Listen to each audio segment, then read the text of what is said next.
Plastic hiningi. Dapat sarili mo binigay mo. Kanya ka ang gagawin mo ngayon, no?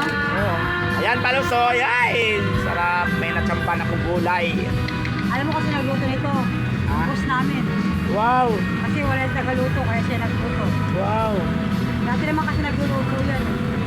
Si tita? Wow. Eh siya, marunong ba yan magluto? Marunong? Hindi mo subukan. Ano ka ngayon? Ang pagkaalam ko sa'yo, kahit na magluto ng itlog, hilaw pa eh. Oo. Yun ang pagkakakala. Hindi ko ah. May Gcash ka? Sasakyan kita sa May Gcash ka ba? Gcash. Yep. Pagkalan mo ba ako? Kung may Gcash ba? Papadalan kita. Alam mo kung bibigyan kita, hindi na kita papadala, nasa harapan na kita eh. Isang gulay. Gulay at saka, siyempre, yung paborito kong gatas muna. Eh, siyempre, ibablog kita. Iyon. Ako nga bibidyoan niya eh. O yan. Ayan na. Yan. Sana, siyempre. Yun, so yun. Umuulan kasi mga kapalo. So, ayan o. Oh, ang sarap uminom ng mainit. Hi mga ka-guys! Magandang buhay! Wala, wala na. Ripapips daw.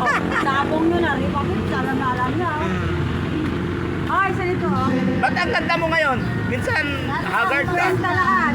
Ay, nag-15 lang pala yun. 45. 45. Gcash. Gcash? Yup. Teka. Yun.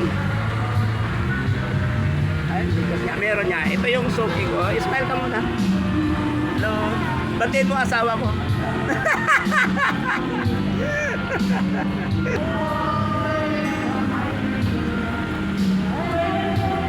Wow, ang galing! Magkano? 45. Eh. Ah.